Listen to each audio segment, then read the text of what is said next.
दशरथ जी के जीवन में कष्ट आया। सुनो, राम जी के पिताजी के जीवन में इतना बड़ा कष्ट आया। एक बार भूपति मन माही, भयो गलानी मोरे सुत नाही। ग्लानी हो, इन्फीरियरिटी।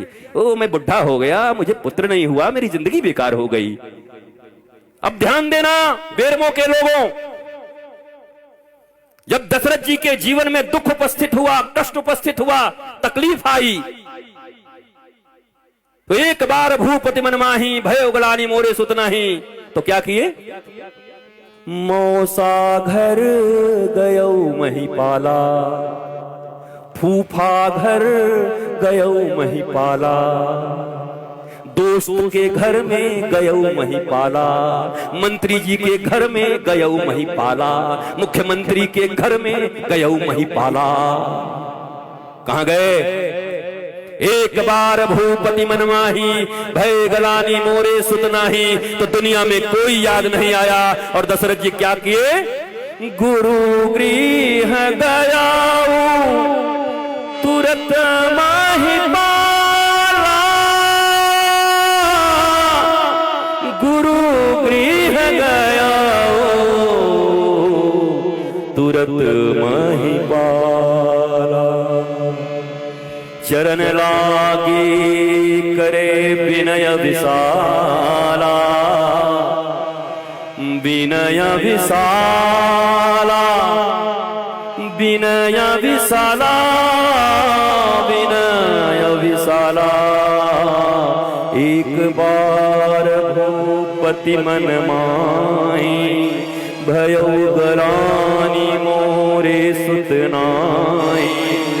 यहाँ वहाँ कहीं गए नहीं महिपाला, गुरु गृह गया, गुरु गृह गया तुरत महिपाला, तुरत महिपाला।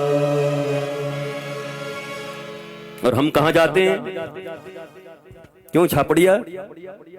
कुछ गड़बड़ी हो तो साले साहब को पुकारते हैं, साला बताएगा इनको। और गुरु कहां गए?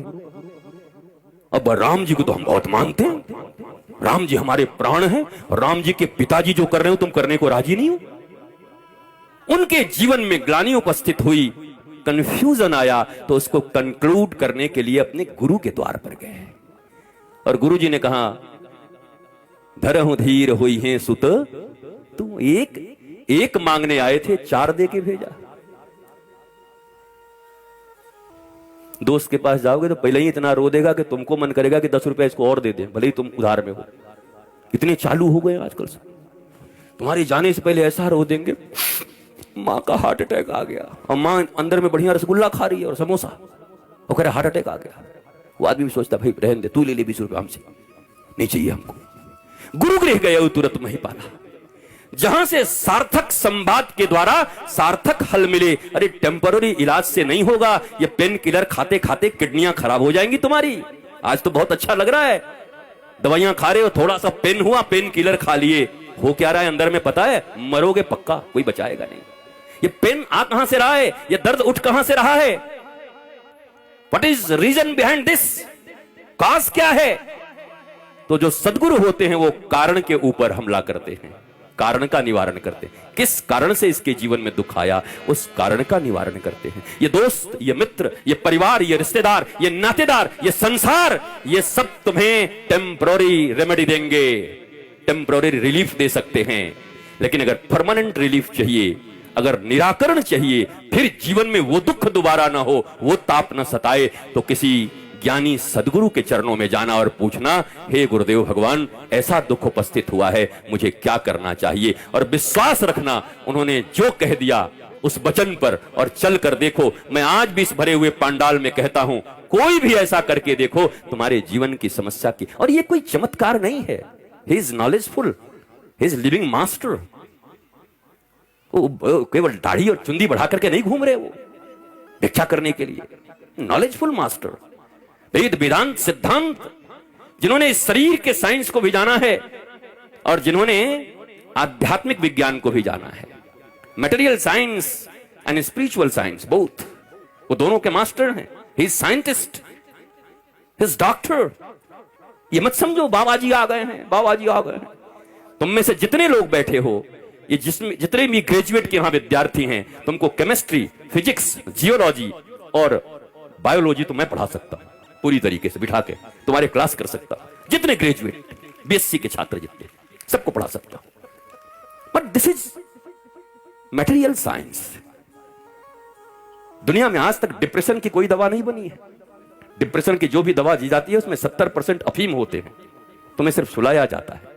आज तक माई का लाल कोई है नहीं जो डिप्रेशन का दवा बनाया है। तुम्हारे डिप्रेशन बढ़ते जाएंगे। इस दुनिया में डिप्रेशन और तनाव तभी दूर हो सकता है। सुनो, इस दुनिया में तनाव में वही हैं जो दो नाव पर हैं। जिन्होंने सदगुरु के एक नाव पर अपना कदम रख दिया, उनके जीवन में तनाव नहीं, आनंद होता है। उनके जीवन में राम होते हैं, आराम होता है, प्रेम होता है, शांति होती है, मस्ती होती है। और ये प्रयोग करो। अरे कॉलगेट का प्रयोग कर लिया, नहीं नहीं, रोज बिलबोर्ड्स पे प्रचार होते हैं, उसको खरीद लेते हो। एक बार सदगुरु भी खरीद लो ना। जैसे मीरा कहती है, माई डी मैंने गोविंद लीनो मोल, मैंने इसको मैंने मोल में खरीदा है, इसको खरीद लिया है गोविंद को। माई पूछी कितने में? बोला खरीद लिया, कहीं जा नहीं सकता, आप मोल दिया है मैंने। 42 साल तक मीरा रोती रही, कृष्ण कृष्ण करती रही। इतना दुख मीरा के जीवन में लिखा है, अगर मैं जान जाती कि प्रीत किए दुख होए, तो नगर ढिढोरा पीटती प्रीत न करी हो कोई। पर 42 साल की उम्र में मीरा की भाषा बदल जाती है। क्यों बदल जाती है मीरा की भाषा अचानक? जो मीरा इतना रोती है दुख में, वो क्यों 42 साल के बाद बदल गई? 42 साल के बाद एक दिन नाचने लगी अचानक, और नाच कर गाने लगी क्या? पायो जी मैंने राम रतन धन पायो। किसने दिया? वस्तु अमोलक दिन मेरे सदगुरु, वस्तु अमोलक, वस्तु अमोलक दीन मेरे सतगुरु। मीरा कहती है मैं 42 साल तक रोती रही, आज मुझे मेरे सदगुरु मिले और मुझे इतना अमूल्य वस्तु दे दिया कि अब तो पग घुंघरू बांध मीरा नाची रे। कबीर एक बार मीरा के घर गए मीरा को देखने के लिए, तो वो मोहल्ले वालों से पूछा, बोला मीरा कहां मिलेगी? बोला अच्छा वो पगली बावरी, पागली है। बोला हाँ हाँ वही वही वही। अंदर गई तो सास बैठी थी, बोला मीरा कहां मिलेगी? मीरा कुलनासी। बोला हाँ वो कुलनासी।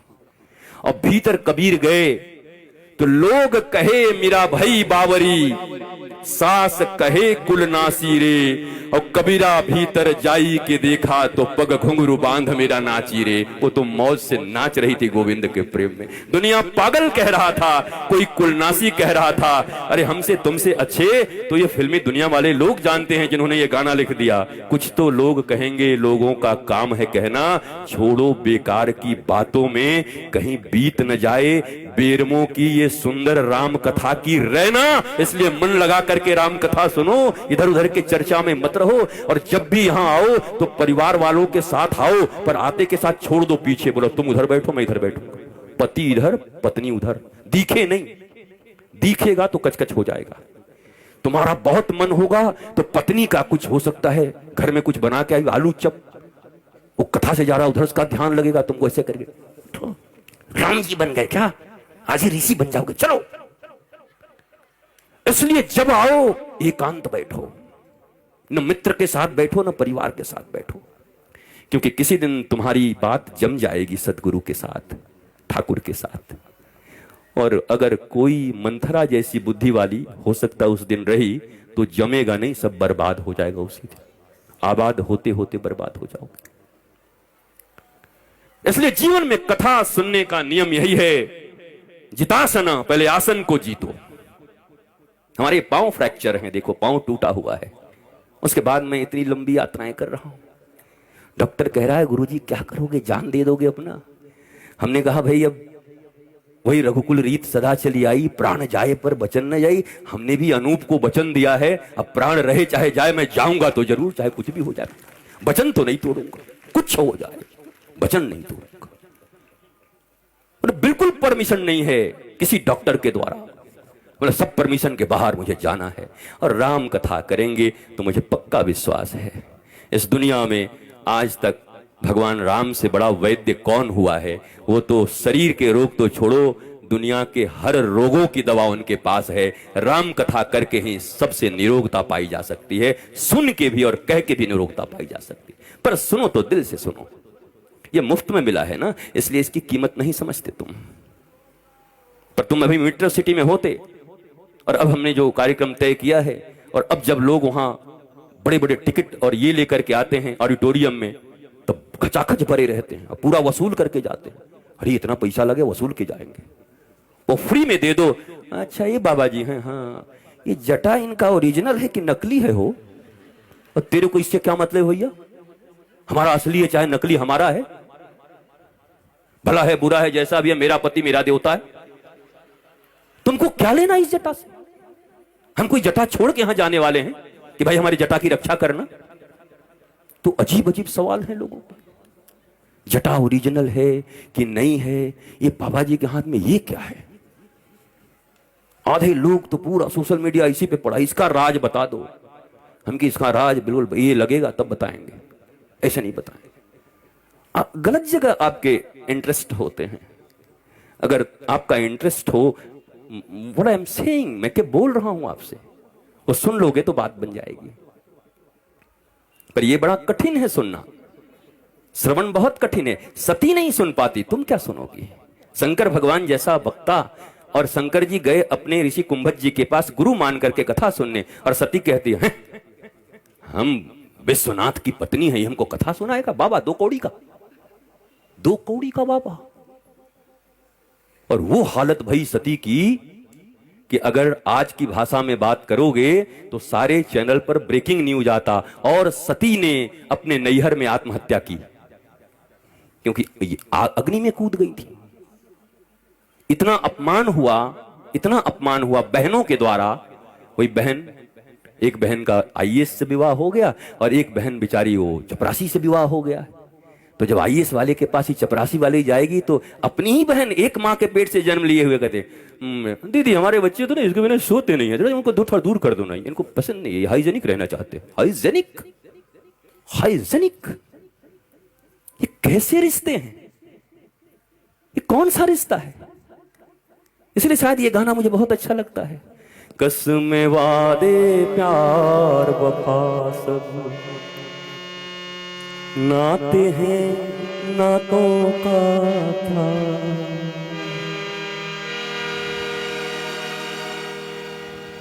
ये सब बातें हैं भैया, समय आने पे पता चलेगा, जगह मिलने पे पास दिखाया जाएगा, पास दिया जाएगा। एक बार टाइम तो आने दो, सब पास देंगे तुमको। इसलिए जीवन में अपनी प्रज्ञा को मजबूत रखो। एक तरफ रामन जैसा धनवान आदमी, जिसके कमोड भी महाराज सोने के हैं, सड़कें भी सोने की हैं, नालियां भी सोने की हैं, सोने के। तुम्हारे पास तो गोल्ड होंगे तो 10 ताला लगा के आए होगे लॉकर में भी। कहां है पत्नी, कहां रखी तुम्हारा? लॉकर में ना, लॉकर में सब रखी होगी। घर में भी होगा तो जमीन में गाड़ दे रहे हैं आजकल कि नजर न पड़ जाए। पर उसका तो बेचारा जमीन ही सोना का था, पूरा का पूरा। पीच के बदले में, कोलतार के बदले में सोना लगवा दिया सड़कों पर। इतना सोना था रावण के पास। और सुदामा के पास क्या था? अयाचिक वृत्ति, न मांगना, न किसी से कुछ कहना, मिल जो है उसी में मौज है। और जब पत्नी ने जोर करके भेजा और अपने पर्यंग पर, सिंहासन पर बिठा करके श्री कृष्ण जैसे भगवान इत्र से और गुलाब जल से नहीं बल्कि अपने आंसुओं से उनका चरण धो दिए, क्या था सुदामा के पास? और जब जाने लगे तो जो पीतांबरी दिया था वो भी कह दिया भैया उतार के जाओ। पहनने के लिए दिया था, ले जाने के लिए थोड़ी दिया है, वो भी उतरवा लिया, अंगूठी भी उतरवा ली। एक बार सुदामा जी के मन में आया, आदमी तो बढ़िया है, सेवा तो बहुत करता है, खिलाया तो बहुत, देने लेने में कमजोर है थोड़ा।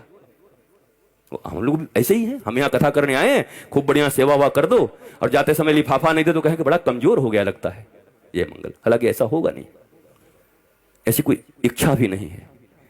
मेरे राजेंद्र ने मेरे बेटे के रूप में जीवन भर, जब तक वो रहे, भारत के किसी कोने में मैं चला जाता तो मेरे बेटे की तरह खड़ा होकर के पहले फोन की घंटी घनघना जाती, बाबा जा रहे हैं, सब तैयारी करके रखो। ऐसा मुझे प्रेम करते मेरे राजेंद्र। आज मैं उनको याद करता हूं यहां से। ऐसा वीर सपूत मैंने नहीं देखा।